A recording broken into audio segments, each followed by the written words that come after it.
This is Pet Life Radio. Let's talk pets.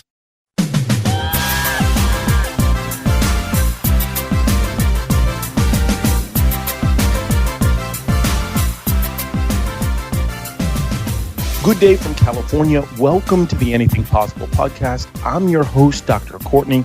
I'm a veterinary surgeon, former co-host of Pet Talk and Nat Geo Wild, host of Vet Candy Watch, and I'm just an all-around pet lover. As many of you know, this is a podcast where we celebrate the fact that everywhere you look, there is the beauty of the human-animal bond. That bond influences our everyday lives, and lucky for me, I get to talk to some of the most fascinating and engaging people that help to explore and strengthen that human-animal bond. Today, I'd like to talk about culture.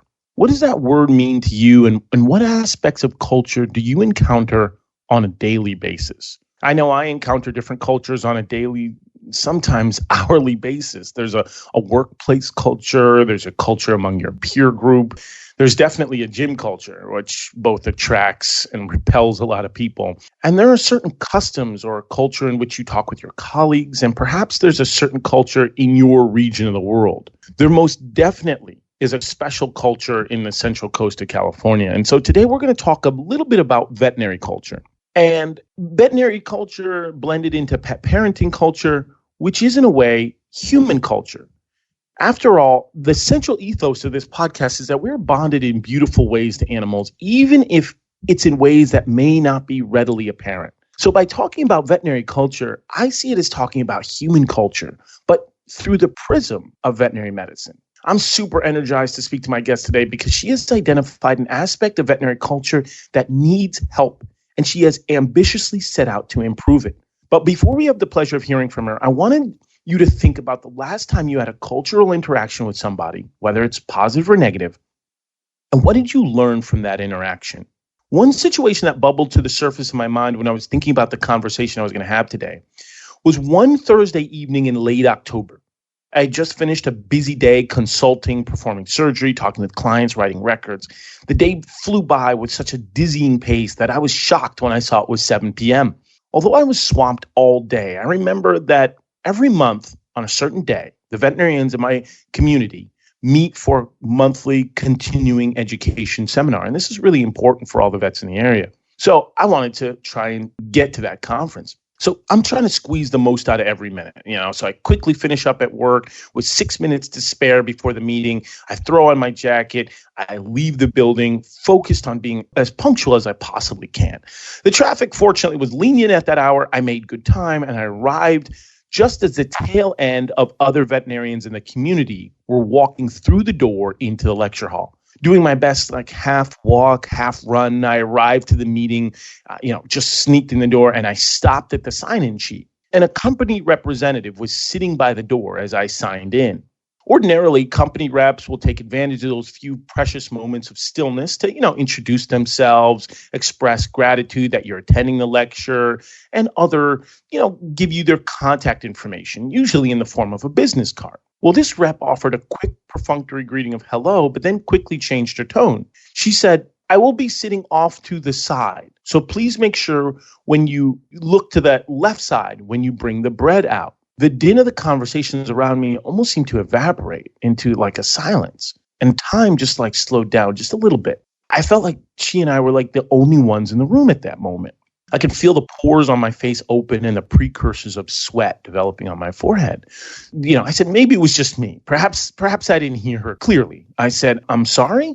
She repeated herself, this time more emphatically. The bread. When you bring out the bread, I won't be sitting with the group. Make sure you find me to the left. Okay, this time I definitely heard her correctly. She clearly believed that I was part of the catering service for the meeting. I quickly compared my clothing to a server I saw in the distance, and not even close. I had a white and blue plaid shirt with khaki pants and a jacket, and the servers had black pants with aprons. It never even occurred to me that my outfit could be misinterpreted as a server's uniform. A bit taken aback by the comment, I wanted to return fire with something biting or acerbic for the perceived slight I was feeling. But I also wanted to give her the benefit of the doubt. Perhaps she didn't mean it as it came out. So I just offered a simple, hi, I'm Dr. Courtney Campbell. What's your name? Her face flushed immediately, and she offered an effusive apology. I absolutely accept her apology, but as you can see now, that interaction pretty stuck with me. When I was in decent shape, I used to be mistaken for all kinds of athletes and celebrities, but at this stage of my life, I was mistaken for a server. And to be sure, servers and caterers do a yeoman's job and are extremely hardworking.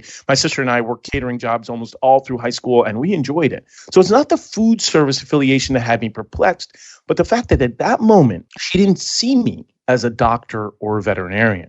Perhaps that moment wasn't racially motivated. Perhaps it was just an innocent mistake. But if it wasn't, was there something about the fact that veterinary medicine is so homogenous that it wasn't in her natural reflex to consider me as a doctor at that moment? Was it totally foreign to her to see someone who looks like me as a veterinarian? In 2013, The Atlantic magazine described veterinary medicine as the whitest profession in America. So could a more inclusive, pluralistic, and multicultural veterinary medical profession help decrease interactions like those? Well, there is no one else I would rather talk to about this than my next guest, and she will join us right after a brief pause. So stick with us, and we'll join you on the other side of this break. My dog, Mojo, was half beagle and half coonhound.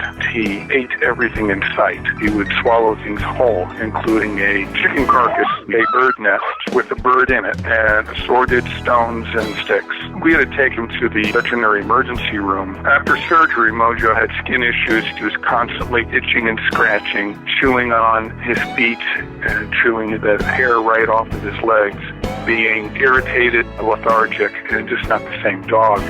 DINOVITE.com. When we put him on the Dinovite, he took right to it. All of these symptoms disappeared. Dinovite is nutrition. If you want the dog to be healthy, you got to feed it something healthy. Something that he actually likes to eat. You need to put him on Dinovite. Dinovite for life. If you love your dog, you don't just want him healthy, you want him to be happy. You won't believe how happy your dog will be. DINOVITE.com.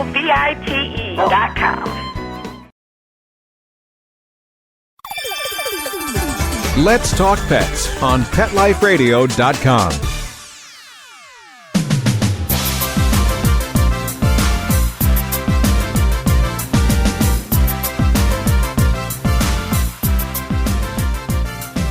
Okay, we're back. But before we get to our exciting guest, I want to be sure to let everyone out there know how to get in contact with me. If you have any questions, thoughts, or topic discussions, you could reach me at Dr. Courtney DVM on Twitter and Instagram. Questions with positivity and love will get answered with priority, but not exclusivity. So I'll pretty much answer anything. So as we discussed before the break, there is a need for a more multicultural and diverse veterinary medical profession. And I'm happy today because I have the pleasure of speaking with someone who recognizes the need and is doing something about it. Today, we are joined by Dr. Marie Sato Quicksall. Dr. Quicksall comes from a multiracial Japanese and American family. Born in Japan, she moved to the U.S. with her family as a toddler. She grew up in Columbus, Ohio, and attended The Ohio State University for both her bachelor's degree in zoology and her veterinary degree. And upon graduating veterinary school, she began her professional career as a small animal general practitioner in Pittsburgh, Pennsylvania, before relocating to the West Coast. She currently practices in Bainbridge Island, Washington. Diversity and inclusion has been a passion for Dr. Quicksall. As a first-year veterinary student, she founded the Ohio State chapter of VOICE, which stands for Veterinarians as One Inclusive Community for Empowerment. And later, she served as national president of VOICE. Dr. Quicksall is an incredible athlete and has a true passion for ice hockey. She transmuted that passion for ice hockey into a coaching position where she promoted diversity and inclusion in the sport when she was in Pittsburgh. In 2017, she became a founding board member of the Multicultural Veterinary Medical Association, MCVMA. Dr. Quicksall currently serves as the president-elect of the MCVMA. Welcome, Dr. Quicksall. Thank you so much for joining us today. We're super happy to talk about this. Oh, thank you so much for inviting me. Yeah, this is a conversation I've been dying to have with you, and I know you've been difficult to track down because we've been so busy, you and I. But I finally got you, so I am just going to, we're just going to jump right in. I really want to know. I really want to hear your thoughts and insights on this topic.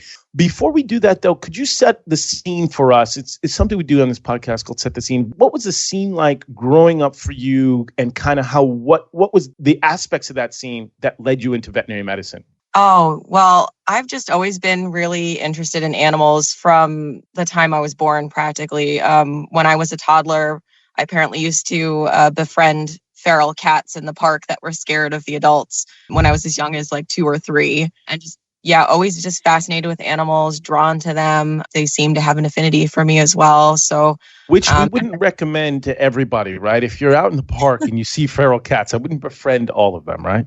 Yeah. I apparently didn't know better when I was 2, but the cat seemed to like me. So I never got injured from it. Oh, thank goodness. But yeah, as I got older, I kind of developed this love for science and wanting to know how things work and how to fix things and, how to help animals, how to help people. And it just naturally evolved into interest in veterinary medicine. I think I was 5 when I told my parents I wanted to be a veterinarian, and that never changed. Wow. So you had that desire early in life at age 5. And I think a lot of people, when they're starting the journey of veterinary medicine, they develop that focus early and they are dogged and determined towards it. And that's why I think this profession is filled with so many really incredible people, because that determination starts at an early age. But speaking at an early age, at age 5, there's a bunch of experiences that will shape that journey, that will ultimately shape us as an adult. What were some experiences, or what were some aspects of your life that you think really contributed to your goals and your focus in multiculturalism, including multiculturalism in veterinary medicine? Yeah, so I think that from an early age, I was always, my parents were very good about trying to make sure we felt included in both of our cultures. My mother is American and white, and my dad is Japanese, and I'm actually a dual citizen, and they both spent a lot of time living in each other's country.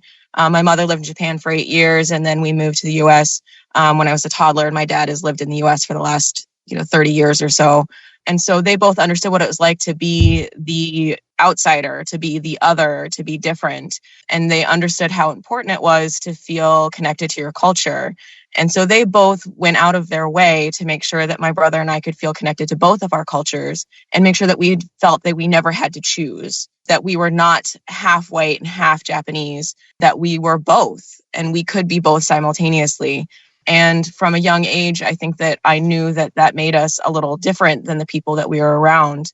We briefly lived in Chicago when we moved back from Japan, and we lived in a very segregated neighborhood. I was about 3, so I only have vague memories. But, my mother reported a story. She took us trick-or-treating, had no idea how segregated it was. And, the people on our neighborhood definitely gave her strange looks when she walked down the street in the neighborhood that was not white people. And that had nothing to do with the Halloween costume? No, nothing to do with the Halloween costume. Everybody kind of stayed to themselves. And unfortunately, they did not include mixed race families. So we lived on a street corner, and there was another Japanese and an American couple, and I believe my mother said an Israeli family, and our 3 families played together, but pretty much the rest of the neighborhood wanted nothing to do with us. I do remember being 3 years old and sitting down in a sandbox, and the parents of the other children came and retrieved all of their children out of the sandbox when I sat down and took them home. And they were not allowed to play with us because they did not believe in mixing of the races, which, and I'm not that old. This was the late 80s, early 90s when we moved back. And then we moved to Columbus, and it wasn't quite as in your face, but I definitely spent a lot of my childhood feeling different, feeling other, getting a lot of pushback from, my racial identity. Not most of it wasn't physical or anything like that, but I always felt a little different and didn't understand why it was such a big deal when my family, didn't care. My American family is very diverse, very accepting. And despite what the stereotype is, my Japanese family was also extremely accepting. They never treated me or my brother different than any of my cousins on either side of my family. So I just didn't understand why it seemed to everybody else it was such a difficulty, and why they wanted to categorize us as one or the other when nobody in my family cared. So it kind of pushed me into kind of diversity and inclusion work, and trying to figure out why that was such a big deal and how I could make it easier for other kids that came after me. That's fascinating stuff, particularly because you highlight the fact that this is an ancient history. You were saying that this is in the late 80s, early 90s, and it's obviously still occurring today. That sense of belonging that you experienced as a young child, those experiences stick with you. They are traumatic, and they will continue to stress you, particularly if you find a similar situation in your adult life. As in your professional life, in your adult life, have you experienced anything like that, particularly in the landscape of veterinary medicine or with pet parents? Have you had any personal interaction like that? I have been fortunate that I haven't had too many direct interactions. And part of that is that because I am half white, a lot of people assume that I'm white, and they don't necessarily see the Asian side. You admit that I'm white passing, and that gives me a different experience than people who aren't. And that doesn't change my racial identity the way that other people perceive me. But I have more encountered being the person who felt the need to say something because I was the only person of color in the room. So, I've had things said around me, not necessarily directed to me by clients or staff members, and then kind of felt that pressure of being the only one who saw it as problematic, and whether I should say something, how I say something, what's the best approach. I've felt that quite a few times. I'm fortunate where I am currently that it's very diverse and I don't have that pressure. But my first few years in practice, I felt that pressure to kind of represent, which I think a lot of people of color do, because a lot of us are the only ones in our practice or in the classroom or in other situations. So definitely experienced that where, somebody said something and a lot of times it was out of ignorance, not necessarily out of malice, but I still felt the need to try and say something. And sometimes it was difficult, when I worked in a more rural area and I had a client bring in a dog that was named the N-word. And I'm so sorry. I got to interrupt you. The dog's name was the N-word, like the actual word, or he had called his dog the N-word? No, the actual word. Wow. And that, and unfortunately, I've heard a lot of crazy names. I don't think I've ever heard somebody come in with their dog named that.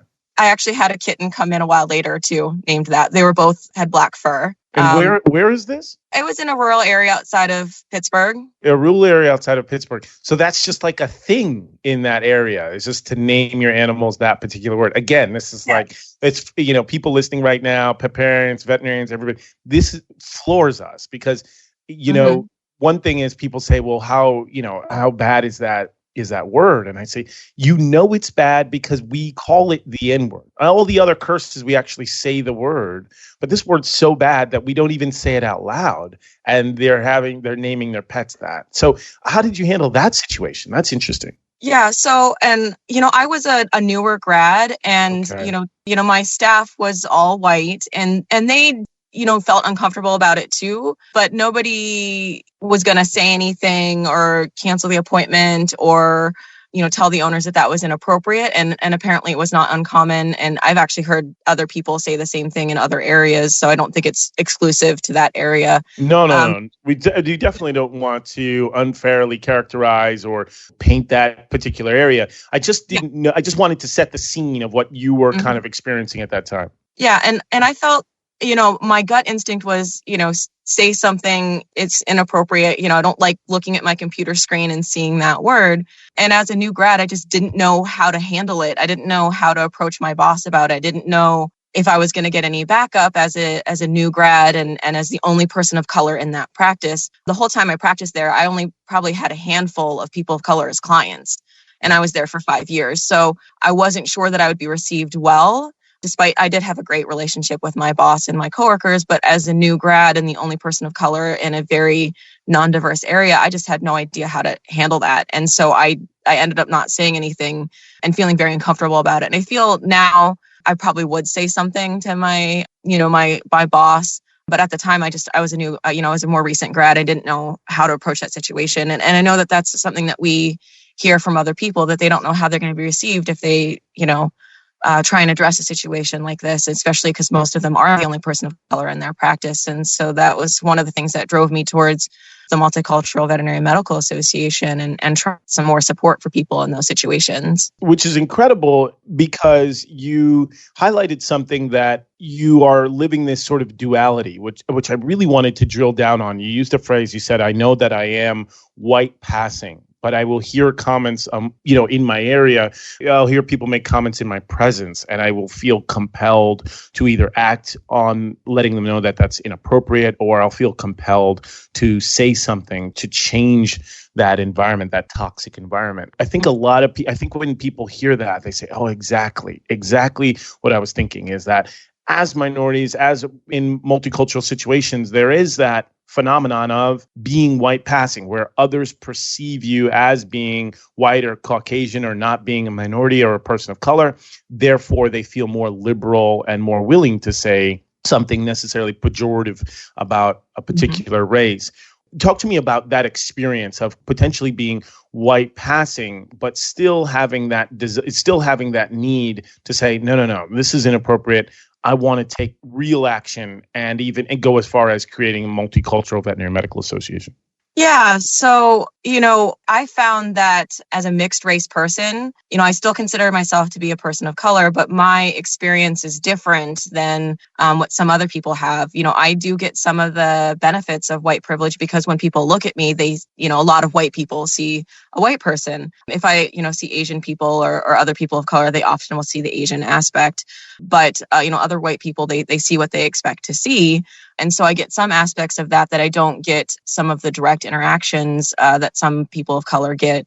But I also, sometimes do hear things that people would maybe not say in front of a person of color. And, that's one of my things. It wouldn't say it in front of a person from that group. You maybe shouldn't say it out loud. It's a good rule to have. Yeah, that's a great rule. And then I've also had other, different interactions based off of that. I've had, some people act hostile to me when I do say, oh yeah, I'm half Asian, almost like I was trying to sneak up on them and it was a secret or something. And to me, when I look in the mirror, I just, like, surprise, I'm half Asian. Yeah, exactly. Yeah. And then they feel like, then I can see sometimes they're calculating all the things that they said and right, is that appropriate or not appropriate? Some people will just get a little tongue tied if we were talking about, racial issues or other delicate things, or I've had outright hostile reactions. I've had people argue with me about my background. Oh, you can't be Asian. Look at you can't be Asian. And I'd be like, well, I'm not necessarily going to produce my birth certificate or a picture of my dad because I don't need to prove anything to you. Right. It's kind of like show me your papers kind of thing. Yes. Yeah. And I think that's a unique experience is having people question your background and question your identity. Oh, well, you're not really Asian because you look white. And I'm like, well, okay, I was born there. I, go back all the time. I have deep cultural connections. I've stood on the farm that my family's been farming for close to 1,000 years. I know exactly where I came from, but other people just because they don't see it themselves feel like they can tell me my identity. And I find that being quite offensive and upsetting, especially since I am so close with my father. My parents and I always joke that, I'm much more like my father and my brother is more like my mother. And I'm deeply attached to my family and particularly my father. I feel like I'm very much like him, not just, culturally, but our habits and things. He's an engineer. And I think my love of science came from him.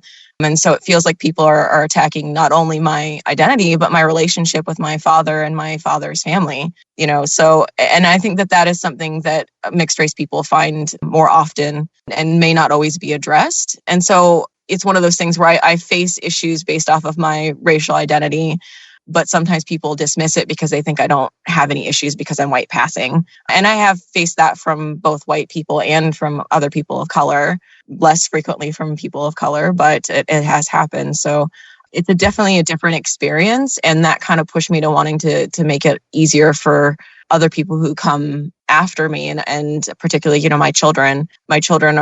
My husband is white, so my kids are only, a quarter Asian, but culturally they're just as invested as I am. They love to eat Japanese food and we speak a little bit of Japanese in my house. I'm not fluent, but certain phrases, things. So, but they have blue eyes, both of them, surprisingly, with their genetics.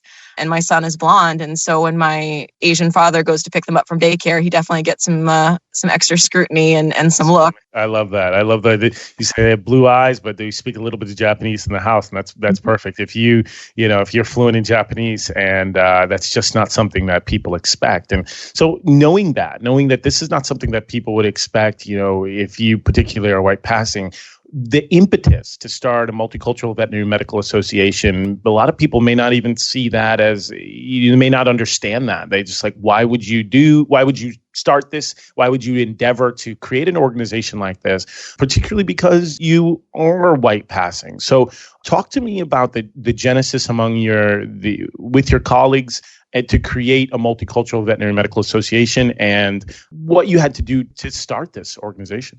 Yeah. So for me, when I got to vet school, I had no idea that we were one of the least diverse professions until I, walked around campus on a tour and I went, okay, where is everybody else, basically?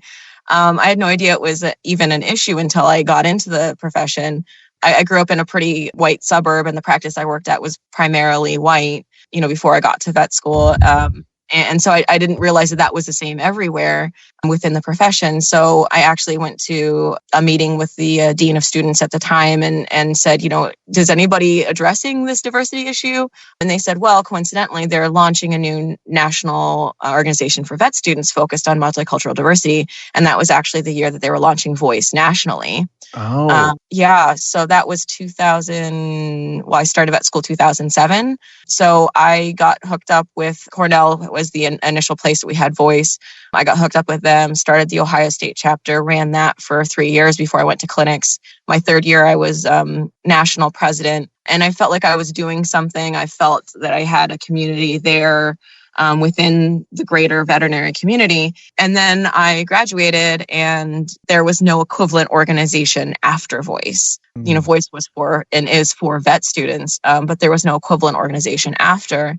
And that's kind of where a lot of the rest of us felt that we had Voice when we were in school, and then we get out to practice and, we don't even have that handful of other classmates that are diverse to talk to, because a lot of us are the only, person of color in our practice. And so the Facebook group started by Kara Williams and then Rachel Cesar, who was one of our prior board members. They started a Facebook group in 2014 and added a bunch of people from Voice. Kara was national president of Voice after me. And so started as a Facebook group. And then after a few years, decided to go ahead and try and make us a formal organization. And that was in the fall of 2017. And that's when the initial board formed, and we've been in the background trying to build up the organization.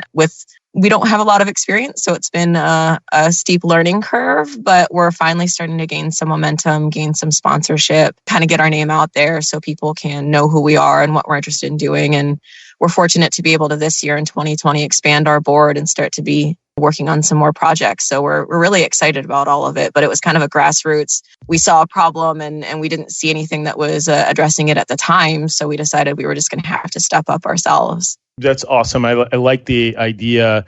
I like the idea of just people seeing an issue, starting organically, founding board members, not a lot of experience, and making something incredible like this organization. I think a lot of people listening will say, hey, I'd like to do something like that, but I don't have a lot of experience, or I just can't get to it. I can't find the time. But somehow you buckled down, gathered your peers and said, we're going to make a difference. We're going to make this happen. What have some of the strides, some of the changes, or some of the things you've been endeavoring to do with MCVMA and some of the accomplishments thus far? Again, I completely understand the fledgling nature of it in 2017. However, I love to see those strides you're making on social media and other platforms. Have there been some accomplishments that you've been really proud of with MCVMA? Yeah. So, on social media, we, have, for a veterinary group, I think we have a pretty decent sized group. We're around 1,200. I think we're most active on Facebook, but we are on some of the other social media like LinkedIn and Twitter and Instagram. We have some discussions on there. Recently, we had a discussion where somebody was facing a difficult situation in work and posted anonymously and would like some advice because, again, they're the only person of color in their practice. I think once or twice we've tried to hook up an interested kid, trying to get them some experience to try and enter the field, those kinds of things. We last year at the 2019 AVMA convention, we had a networking event, which was great. So we could network with other, veterinarians. And we also had several CE sessions and several hot topics. Working with some of the other affinity groups. We did a panel with Pride VMC and Wavaldi on implicit bias.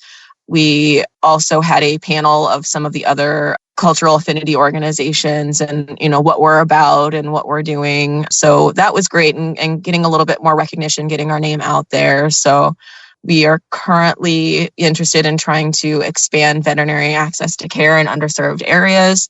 We're working on one project. It's in the very early stages. We'll hope it goes somewhere in trying to bring a shelter with veterinary services to underserved urban area.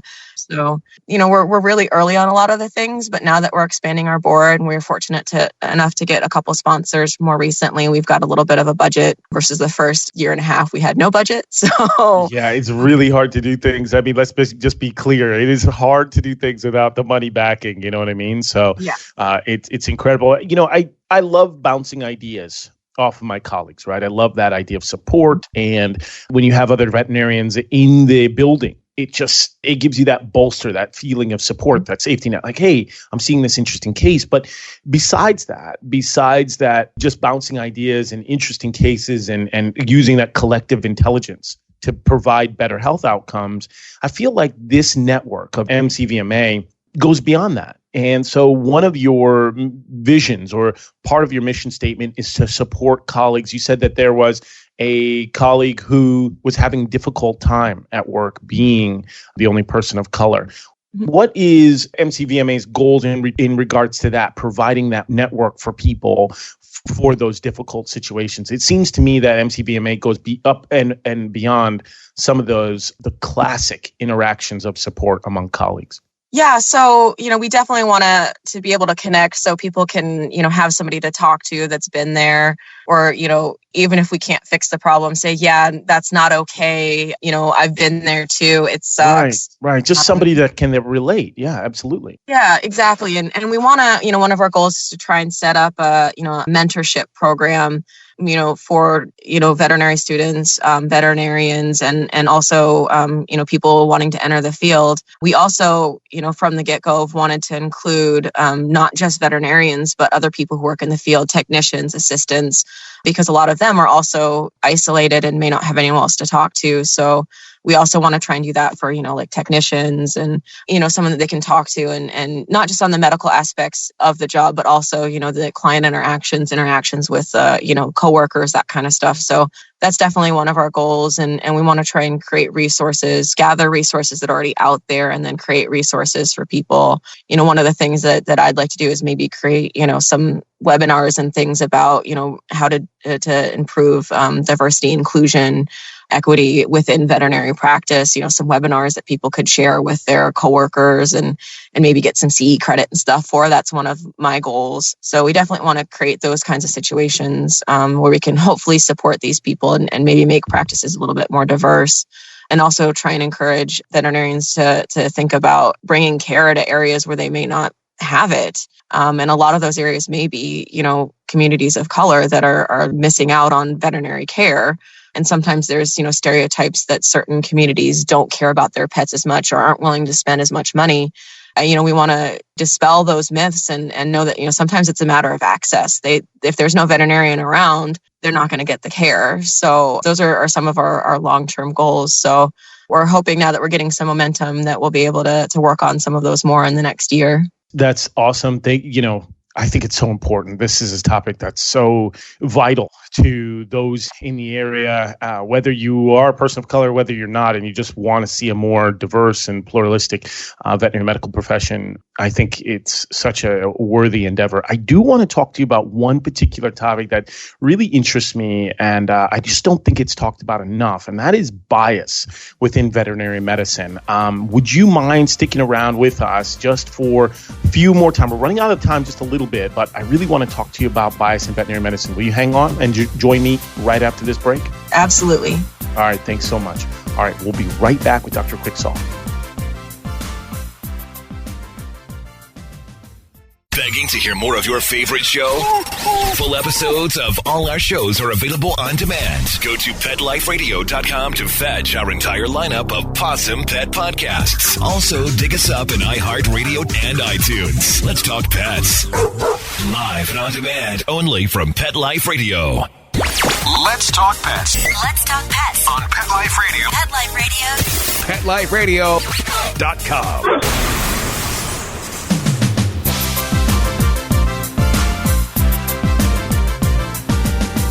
And we're back. We're joined by Dr. Marie Quicksall. She is the president-elect of the Multicultural Veterinary Medical Association. And we've just been talking a lot about just what this group endeavors to do, some of the accomplishments thus far, how they're growing more and more each year, and the goals of just creating a more diverse and inclusive veterinary medical profession. And right now, I want to talk to Dr. Quicksall about a topic that I don't think is discussed a lot, and that is bias within veterinary medicine. And I say that because it just recently started to fall into the public zeitgeist on the human side and in human medicine. In fact, there's a popular comedy program that pointed out recently there was a nursing book that was pulled from shelves, and this is about 2 years ago. It was pulled from shelves, but they found phrases in this nursing book, and this is a huge, really, really thick textbook. I mean, like the size of your head. I mean, it's so big.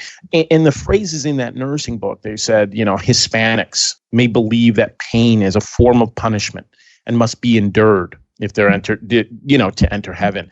African Americans may believe that suffering and pain are inevitable, and Native Americans may pick a sacred number when asking to rate pain on a numerical scale. All of these just weird and sort of outdated and superannuated cultural associations and cultural stereotypes, things like that. I want to talk to you. Our profession is complex because you have the cultural affiliations of your colleagues at work. Then you have the cultural interactions of your clients, the veterinary client interaction.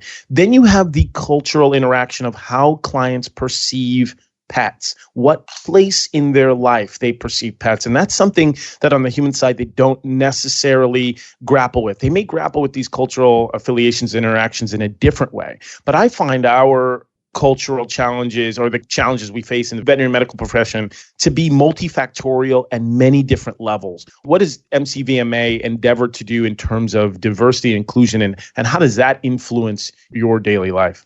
Yeah, so, the topic of bias is so interesting because it's something that I think is pretty pervasive. And I mean, everybody has their biases, on an individual level and things. But, when we're talking about biases that are affecting, other people's day-to-day lives, and that's something that is definitely an issue. And like I said, when we were at AVMA last year, we did I did a panel with some group members from Pride VMC and Vivaldi about implicit bias. And that one is really interesting to me because it's something that people don't even realize that they're doing most of the time. And it's one of those things where people will give somebody more scrutiny because they're part of a specific group. So, one of the things that I've seen is, I'm a female hockey player. That's not super common. And I always feel like I have to work just a little bit harder than any guy on the ice to even get the same amount of respect. And I feel like sometimes in veterinary medicine, I felt that too, that, as a woman, sometimes I feel like I have to work a little bit harder, be a little bit more professional, be a little bit more doctor-y to get the same level of respect sometimes from a certain client. You prove your sense of belonging through excellence and almost this dogged perfectionism. Yeah, I know exactly what you're talking about. Yeah. And, other people, because it's not in their face and because people aren't, saying certain phrases to you, aren't yelling racial slurs at you, it means that it's not that bad. But it still definitely affects people on a day-to-day basis, and it can be draining. When I was a young vet, I faced being, people think that I'm younger than I am. So I got a lot of are you even old enough to be a doctor? And, some people are like, oh, that's a compliment. It means you look young. And I'm like, well, it's also, they don't believe everything I say because they think I look too young. So it's not as much of a compliment as people say. And do you feel like comments like that can also be wrapped in a thin veil of misogyny as well, or no? Oh, I think so. Sure. I definitely think so because, I got called little lady more than I cared to when I was a new vet. Oh, no. Oh, yeah, no. Yeah. And that's one of those things that some people, if they don't understand that context, go, well, why is that offensive being called little lady? And I'm like, because that they were not taking me as seriously. And that was an indication of their implicit bias that as a young woman veterinarian, they didn't take me as seriously. And I think that some people find that as well, as people of color, that, you get this additional scrutiny, this skepticism sometimes by people who think that you don't fit the mold. And sometimes people are very defensive when you bring it up because they don't realize that they're doing it. And so it's harder to address. It's easy to call out the person that names their dog the N-word, or should be easy, sometimes not as easy as we think, because that's, obvious and in our face. But when it's people dismissing you and they don't even realize that they're doing it, that's a little harder to address. That is so true. I want to talk about gender and then race for a second. When they're looking on the human side, you mentioned that you worked even harder to be taken seriously. And this can have real world medical implications too. On the human side, they'll look at in a study in psoriasis, the number of patients and the severity of disease didn't differ between men and women. Yet there were far more treatments given to males rather than females who were just given more lotions. And even things like coronary artery disease, irritable bowel syndrome, knee arthritis, they were investigated more seriously in men than women in some of these studies. And they just basically found that women's complaints or symptoms are sometimes not taken as seriously. They're looked at either as hormonal or hysterical, or that they're crying wolf. Do you think that there is that trickle-down effect towards the pet in situations like that bias? So on the human side, what I mean to be crystal clear is that if you have somebody have symptoms, they're not taken as seriously. And on our side, if there's somebody reporting symptoms in their pet, it's not taken as seriously. Therefore, that pet gets suboptimal care. Do you think that happens? I think it does. I think that people will, sometimes have preconceived ideas about a pet or their relationship. Like I said, I've heard the stereotype that, thus and such community doesn't, value their animals the same way, which I completely disagree with. But they'll say, maybe in their mind, they're thinking, this person doesn't value their pet as much. I'm not going to offer them the gold standard because they're not going to spend that money. And I think that could definitely have an impact on the care of the animal. And some of the people may not even realize that they're doing it because it may be, again, that implicit bias.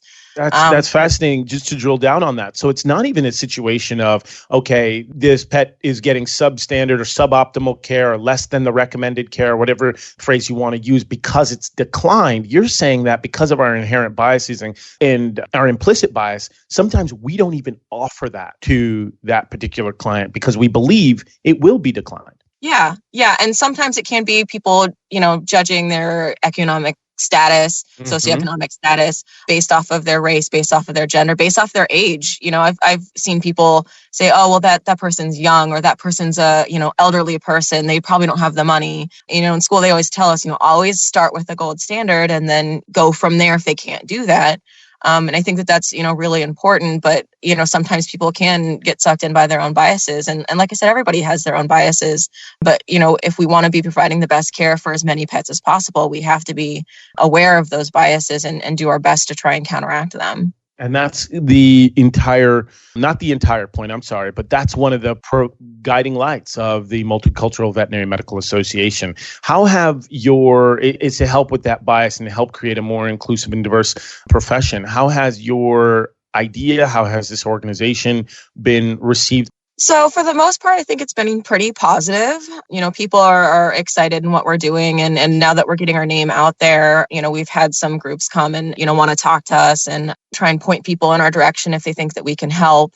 So I think that's good. We were hoping to get a little bit more support among some of the bigger organizations like the AVMA.